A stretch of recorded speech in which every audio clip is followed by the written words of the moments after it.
পুষ্টিগুণের নিরীক্ষে কাঠবাদাম, কাজু বাদাম বা পেস্তা বাদাম খাবারের তালিকায় উপরের দিকে থাকলেও চীনাবাদাম কিন্তু পিছিয়ে নেই।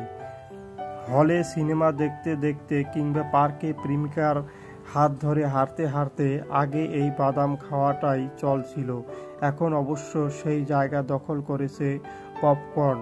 তবে পুষ্টিবিদরা বলেছেন চীনাবাদামে যে ধরনের উপাদান রয়েছে তা স্বাস্থ্যের জন্য ভালো। ডায়াবেটিস বা হার্টের রোগ থাকলেও বাদাম খাওয়া যায়, তবে তা অবশ্যই খেতে হবে পরিমিত পরিমাণে। বাদাম খেলে কি কি উপকার পেতে পারেন চলুন এই সম্পর্কে আজকে জেনে নেব। মাছ, মাংস, ডিম খান না এমনই অনেকেই প্রোটিনের পরিপূরক হিসেবে বাদাম খেয়ে থাকেন।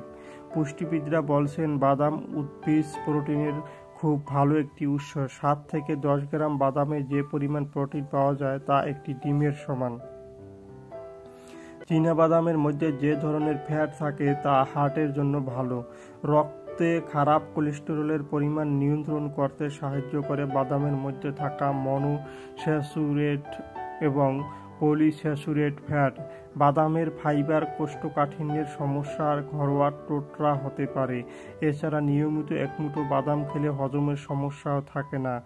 হজম ভালো হলে বিপাক হাড়ের উপর তার প্রভাব পড়ে। রক্তে ইনসুলিন লক্ষণ নিয়ন্ত্রণ করতে পারে বাদাম, ফলে শর্করার মাত্রা হঠাৎ বেড়ে যাওয়া বা হঠাৎ কমে যাওয়ার মতো সমস্যাও হয় না। Vitamin E, B, folate, magnesium, phosphorus এবং পটাশিয়ামের মতো নানা ধরনের উপাদান রয়েছে চীনাবাদামে। শরীরবৃত্তীয় নানা কার্যকলাপে অংশ নেয় এমন বহু উৎসেচক ক্ষরণের সাহায্য করে এই উপাদানগুলো। তাছাড়াও স্নায়ুতন্ত্রের বিভিন্ন কার্যকলাপ স্বাভাবিক রাখার জন্যও চীনাবাদাম খেতে বলেন পুষ্টিবিদরা। অনেকেরই ধারণা বাদাম খেলে দেহের মেদ বেড়ে যায়, তবে সাম্প্রতিক বিভিন্ন গবেষণায় দেখা গেছে ওজন নিয়ন্ত্রণেও সাহায্য করে বাদাম, কারণ চীনাবাদামে প্রোটিন ও ফাইবারের পরিমাণ বেশি হলেও ক্যালোরির পরিমাণ কম।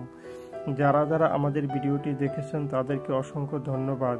সবার কাছে অনুরোধ থাকবে আমাদের চ্যানেলে নতুন হলে আমাদের চ্যানেলটি সাবস্ক্রাইব করে আমাদের পাশে থাকার জন্য।